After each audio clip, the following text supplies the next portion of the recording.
So if you don't know who Ahsoka Tano is, that is Ahsoka Tano. Nah, fuck.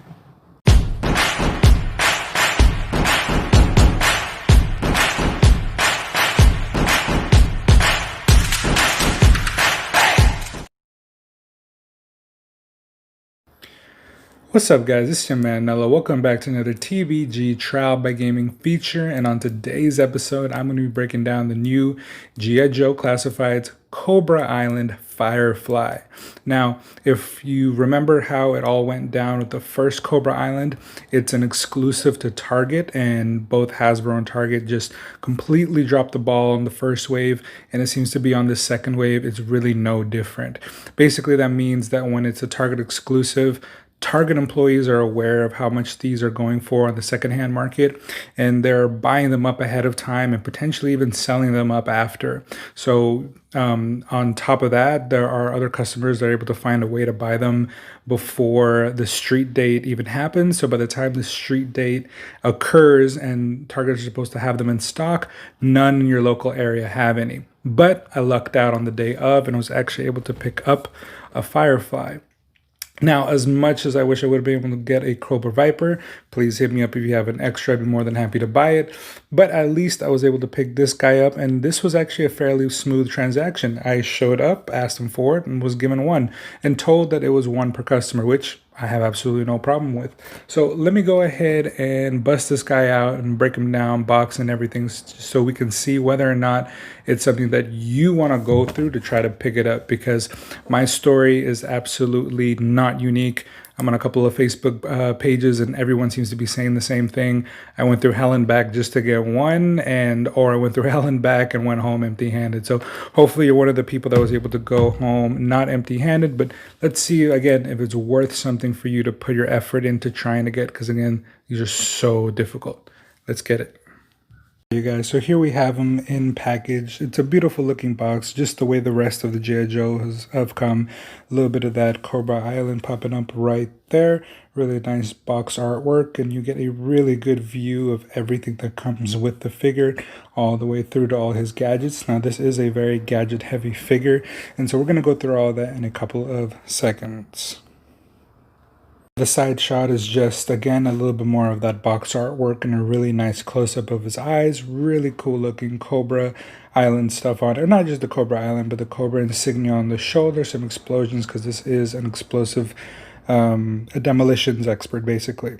We've seen the Cobra Island stuff. This is just basically, again, all of Cobra Island, but I'm going to have to cross-reference this with the first wave of Cobra Island, the basically back art, because on this one it seems to look like they're showing us a different part of the island. I'm not quite sure if it's on here or here, but I definitely want to look back into that, because this doesn't look exactly like a reuse, which is pretty nice.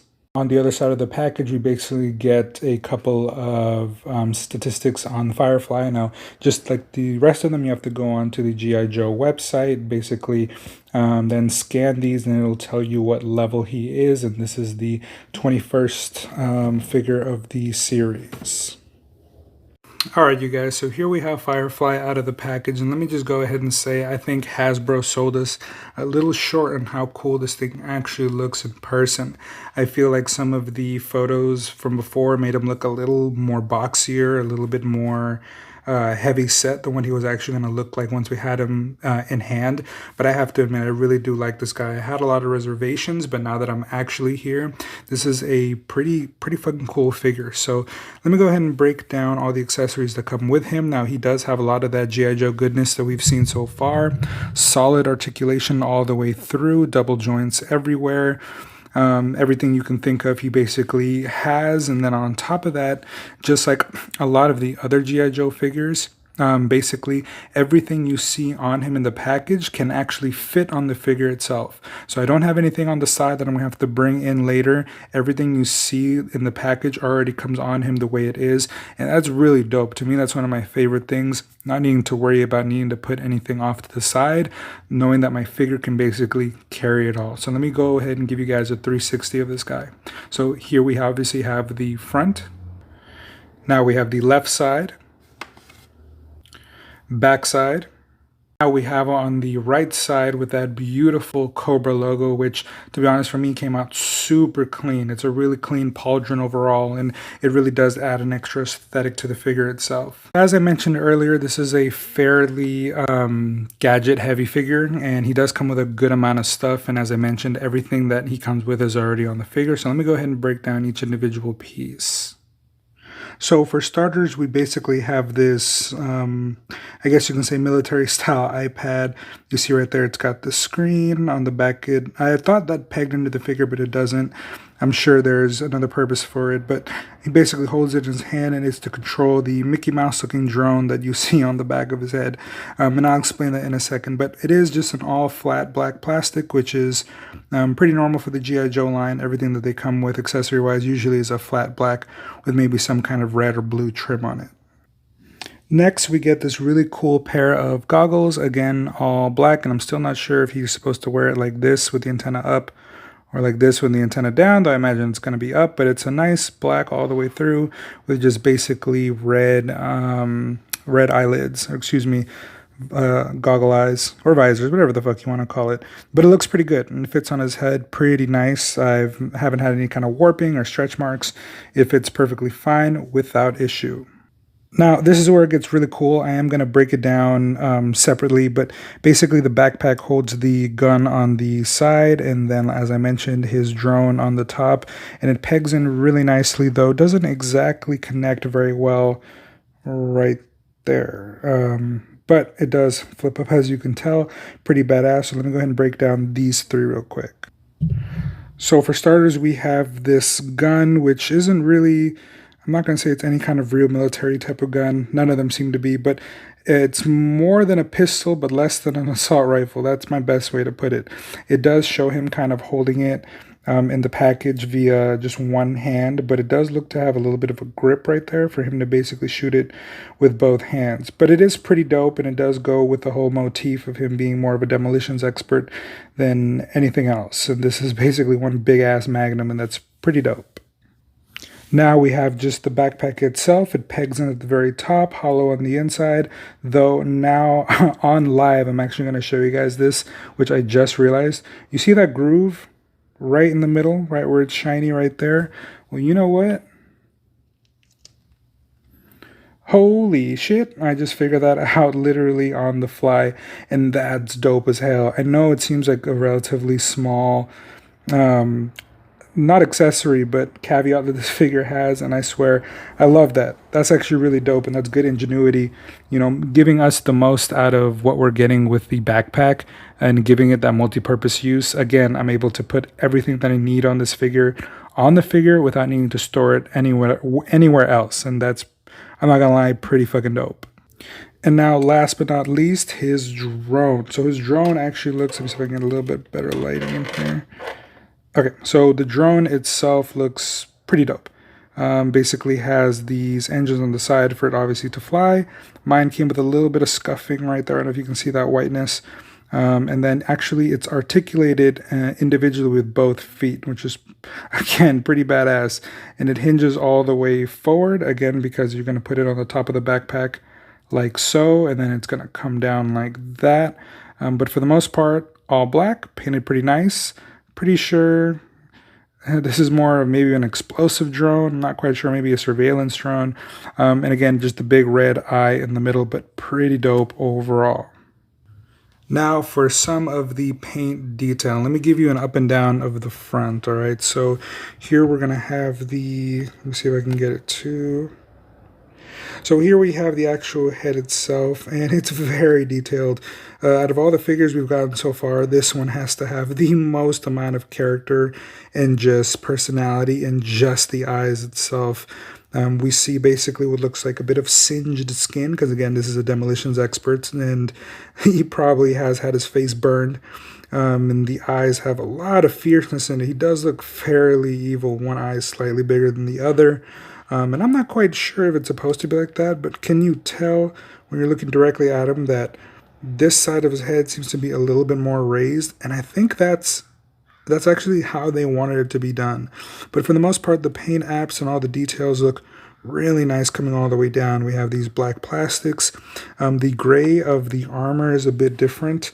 I think that's just molded plastic. There's no paint, but we have a little bit of gray at the belt, camo all the way through the pants, and the arms as well, with again that really nice Cobra logo right there with the black surrounding it.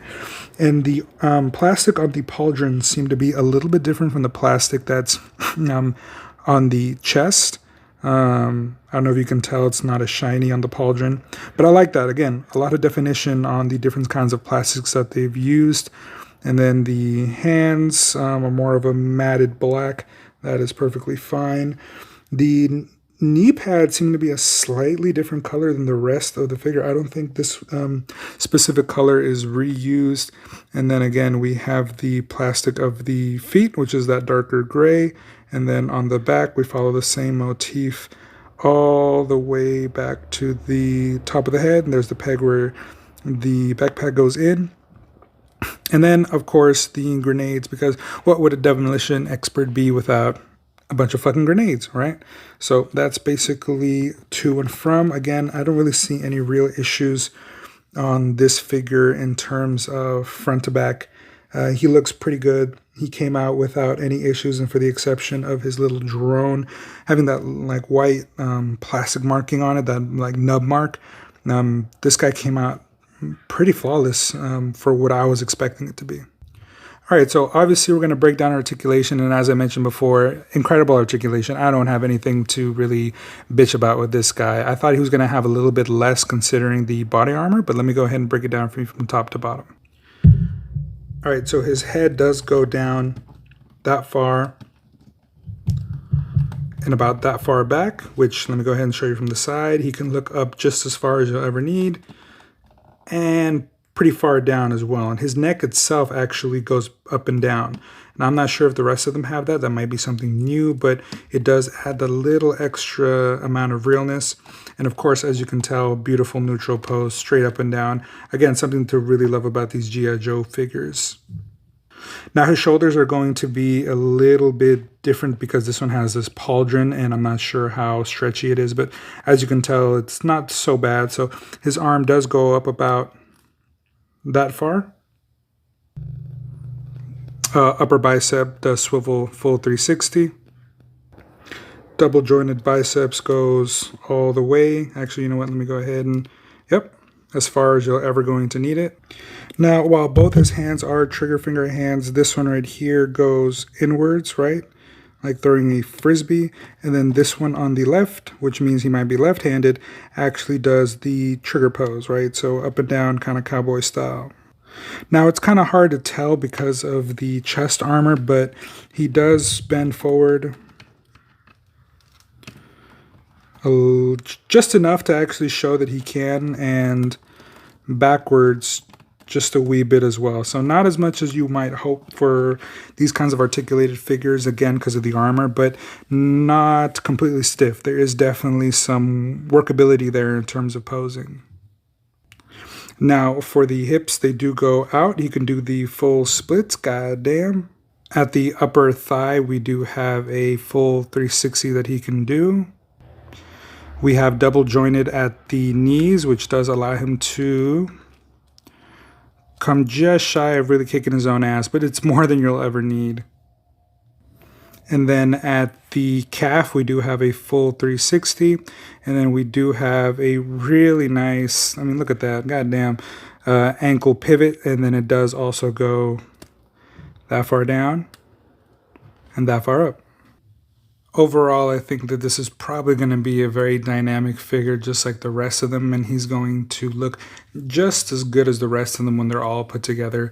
Obviously, this is now another member of the Cobra side, and so they're really building up that with a lot of their extra soldiers, and I'm hoping that soon we get to see, in the same way that we got a Cobra Trooper, that we get a G.I. Joe Trooper, but so far, this Demolition Expert Firefly, really dope in his poses. Now, I know you guys are probably wanting to see how big this guy stacks up against everything else, so let me go ahead and do a size comparison with a couple of things that I have currently on hand.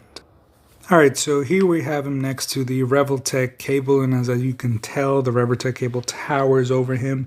Now, this isn't technically out of scale. Cable is supposed to be a huge guy, even amongst some of the Revoltech stuff.